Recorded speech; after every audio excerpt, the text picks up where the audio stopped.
Sloveniji u zatvoru, znači zna se gdje je bio u zatvoru. Ostalo je na zidu napisano, to mi je pričao Kavaja, znači gdje je on bio u zatvoru. Znači, izašao je odatle. Ljudi koji nisu bili u zatvoru, ja sad vama kažem, znači, ljudi koji nisu bili u zatvoru ništa i ne znaju. Dok ne ode čovjek iza zida zatvora, on ne zna kako država funkcioniše. Kad ode tamo, onda on vidi šta ova država. Znači, jedan posebno da ćemo posvetiti o tome kako se neko dopisuje sa državom u zatvoru. Da. Sve to izgleda naivno, ali jedno tako može, tako? Da, jedino tako može, ali oni kradu pismo. Znači, oni vama ne dozvoljavaju ni da dobijete pismo. Doći ćemo do tog dela. Dobro kad si pomenuo Nikolu Kavaju.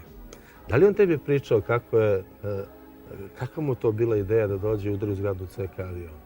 Ko da niko neće zaustaviti avion koji kreće iz Amerike? Pa znate kako, on je čovjek išao srcem da uradi sve što je radio. On je radio iz želje da ovaj narod oslobodi jednog diktatora, da ga tako nazove. Znači, sada mnogi ljudi kažu da je bilo dobro za vreme Tita. Jeste, dobro je i meni bi bilo dobro kad bi ja pozemljivo pare po celom svetu i gradio sebi sve. I kad ja umrem sutra, moji nasljednici ne znaju kad kome da vrate i koliko da vrate. Znači, gradio sebi sve. On je umro, nije ostao nikome od svojih baš ništa. Žena mu ostala bez legitimacije, bez pasoša čak. Zašto? Verovatno tu ima neka njihova, pričalo se tamo i da je ona s Rankovićem bila u nekoj kombinaciji, da je trebala da bude ili šta ja znam, nebitno. Ali postoje razne priče zašto je ona izolovana od naroda. Verovatno da ne bi pričala šta je on sve radio. Razumete sad? Znači ona da je njoj bilo dozvoljeno pojavljenje u javnost na vam, kad tad ona bi rekla. Ili jednostavno nije željela da kaže nikad ništa, da ga je toliko voljela pa da nije. Evo, sad je krenulo nešto, sredili su joj kuću i stvarno je sramota da nekome, supruga nekoga koja je vladao 35 godina, živi u uslovima kakvim Po čemu mi pričamo da je sramota, recimo za nju? Evo nam veća sramota sad. Zašto nije dozvoljeno Slobodanu Miloševiću da bude sahranjen kao normalan građanin Republike Srbije? Zašto je tolika pompa? Te bit će u Rusiji, te bit će ovde, te bit će onde. Mislim, je čovjek bio predsjednik države. Biran je 2 puta za predsjednika Republike. Dobro, ali oni su ga isti srušili posle. Vidite sad šta da vam kažem. Znači, za mrtvim čovjekom uvijek se priča dobro. Mi smo Srbi postali najgora nacija u svetu. Znači, mi smo nemoj se toliko žuči od Srbi. Ne, ali to je živa istina. Dobro, ajde sad da se malo vratimo u tvoj, pošto sam najavio ljudima o čemu ćemo pričati. Pričali smo u svojoj emisiji dosta o trgovini naftom. Ti si pričao o trgovini iz Bugarske. Da. Da li se trgovalo i iz Makedonije? Jeste. Vidim da ste dobro informisani o svemu. Radilo se iz Makedonije. Iz Mađarske nije nafta, je li tako? Iz Mađarske su radili neki drugi ljudi. Znači, ne bih ih pominjao sada, oni su sada jaki, mislim, imaju firme, rade. Dobro. Prikrili su se, platili su verovatno vladi koje kome da ih niko ne dira. Dobro. Mi smo, nažalost, imali jedan problem na bugarskoj granici. Kanal je preuzeo... Kako kažeš mi? Država. Država ili? Država. Mi smo radili za državu. Ajmo da objasnimo ljudima. Ko smo mi koji smo radili za državu? Znate ko smo mi? Mi smo ljudi koji smo bili na ivici kriminala, da kažem. Nije to kriminal. Zašto država vas birala? Zašto je nas birala? Pa mi smo imali svoje ime, imali smo svoje poznanstvo preko. Pokojni moj kum Dugi, recimo, ja sam u prošloj emisiji dosta o njemu pričao. On je tokom rata na teritoriji bivše SRJ Jugoslavije kao gardista i kao čovjek koji jeste kretao vani. On je bio kum Ljube Zemunca pokojno. Znači kum. Njemu je Ljuba Zemunac u stvari krstio prvog sina. Znači oni su bili kumovi. On je upoznao neke ljude još za vreme Ljube Zemunca. To su sve ljudi bili sposobni, naši ljudi koji su bili od interesa ove države, radili su preko možda neke poslove za državu, šta ja znam. I preko njih je znači upoznao opet neke biznismene. To nije mogla država da upozna biznismene i ljudi iz biznisa? Država je obezbeđivala ulazak goriva u Jugoslaviju, u Saveznu Federativnu Republiku Jugoslaviju, znači ili SRJ Jugoslaviju, kako se poslije zvala. Oni su regulisali da nam ne oduzme država. Znači, državi je bio interes da što više nafte uđe i benzina, jer ga nije bilo. Šta je bio problem tu? Jedini problem je bio što, eto, recimo, država nije htjela da kontroliše to jednostavno. Oni vas puste 2 mjeseca, 3 radite na jednom mjestu, onda vas sklone s tog mjesta, postave druge ljude, da se tu ne bi digla prašina velika. Ljudi se osile. Srbin je mnogo zajeban lik. Srbin kad stvori novac u džepu, da, to je živa istina. Imao sam ljude koji su dolazili da kupuju naftu u korist države, dođe sa 101 da kupi naftu. U korist države? Da, zastava 101. Dobro. Posle mjesec dana on dođe sa stolom, sa najmodernijim vozilom. Kako? On odmah dokaže kako on zaradio pare. Država vidi da se ovo mnogo talasa, sklone ga. Sklone ga, znači, sa strane i rade drugi ljudi. Upravo sad ovako, kako tebe izaberu? Kako su ti izabrali? Pa mene je pokojni Lejinović izabrao, nisu oni, ja sam to prošli put rekao, znači oni nisu, Lejinović me odveo tamo kao lično obezbeđenje njegovo, dobar sam vozač bio, jako A dobro, kako dobiješ odjednom glas neko koga može država da ima poverenje? Pa, ko garantuje za vas? Garantuje, pokojni Lejinović je garantovao za mene. Znači, ako ja momka poznajem, momak je odličan, momak je ispravan, sklon je svemu i svačemu, odrastao je sam bez roditelja, meni se roditelji razveli, sam imao 14 godina, 15, znači počeo razvod. Znači, to su sve neki oko atributi za biznismena. Pa vi ste u stvari bili biznismeni u to vreme. Normalno, biznismeni, samo što država nije dala da mi legalizujemo taj biznis. Mi smo bili za to da se biznis legalizuje, ali oni neće da ga legalizuju. Zašto? Zato što mi naftu preko naših ljudi kupimo gore za 43 feniga. Dobro. 43 feniga, znači košta nafta. Pošto nafta ide kao reeksport, izlazi iz zemlje, oslobođena je poreza i svih dažbina. Čak je oslobođen onaj koji je prodaje. Dobro. Prodavac je tu imao svoju kombinaciju, 2, 3, 5 feniga, nebitno, sada ne bi tačno mogao da kažem koliko, jer ne plati državi porez. Mi kad dođemo na granicu, mi smo imali dogovor sa mafijom i sa rukovodstvom. Pričao sam prošli put u Bugarskoj, sad ću da kažem o makedonskom rukovodstvu, pošto smo bili već počeli za Makedoniju. U Makedoniji je u to vreme bio Branko Crvenkovski, on je bio ministar policije. Ili Ljupčo Frčkovski, slagaću mu, znači ne sjećam se baš najbolje. Ne, ministar inostranih poslova, ja mislim, bio spoljnih poslova Branko Crvenkovski, a Ljubomir Frčkovski je bio ministar unutrašnjih poslova. A kakve ste vi veze imali s njim? Pa kako smo veze imali? Ne može bez njih da se radi.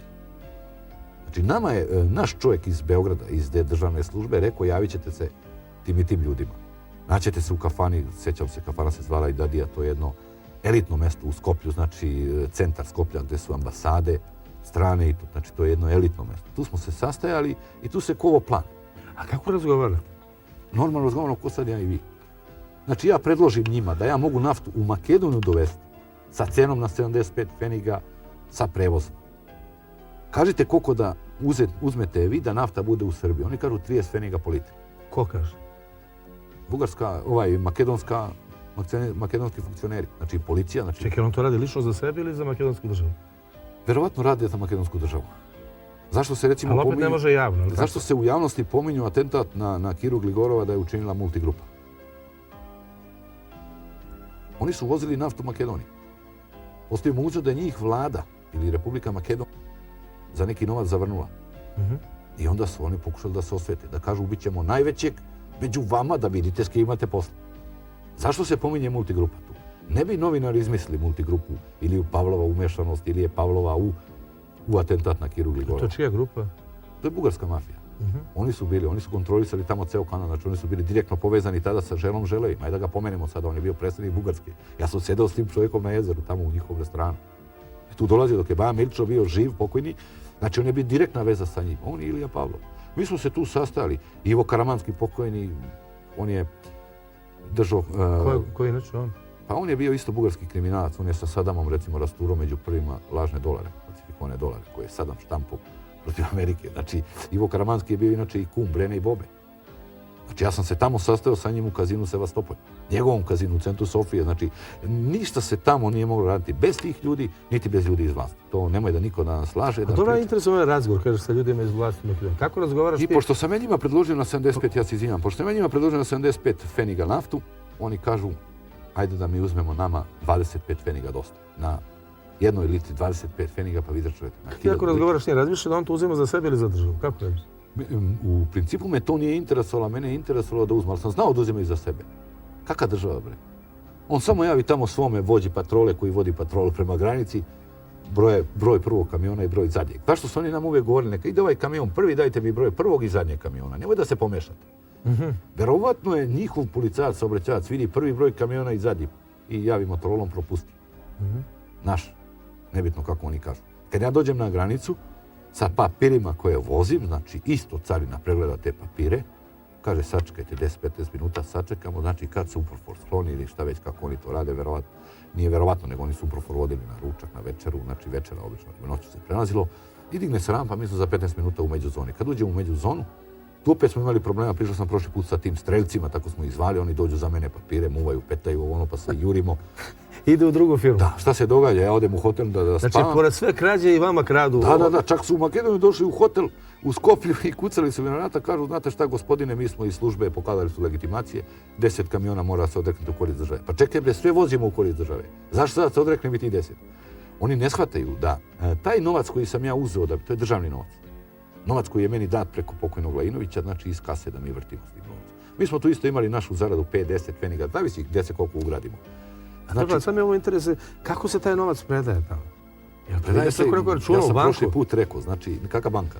To ne sve dođe u banku, znači, niti menjačicu, niti bilo gdje. Znači, ajde ovako da gledaoci ostanu da vide kako se predaje novac, sad mi napravimo EPP pauzu, oni nek razmišljaju kako se predaje novac.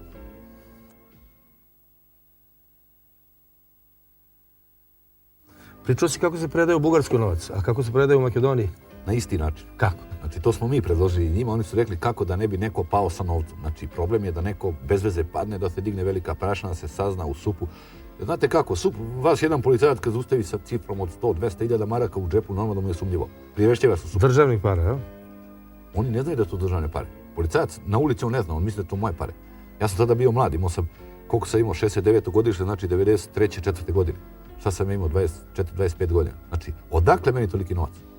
Prvo je pitanje, drugo pitanje, ovo privešće me. Kad me privedu, ja moram da kažem, ljudi, ovo je državni novac, pozovite toga i toga vašeg ministra, on će da završi posao. I ja sam liberal, nisam više njihov čovjek, znači ja sam njih odao. Znači, ja nisam smeo da ih pomenem, znači ja sam morao da se vadim na svoje načine. To je ta sposobnost koju oni traže. Nije sposobnost kod njih da vi dođete i da kažete, alo, ja radim za toga. Da si završio ekonomski fakultet i pravno i znaš sve kako ide po papirima, ne možeš da se snađeš u životu. Da. Ali dobro, kako sad predate novac?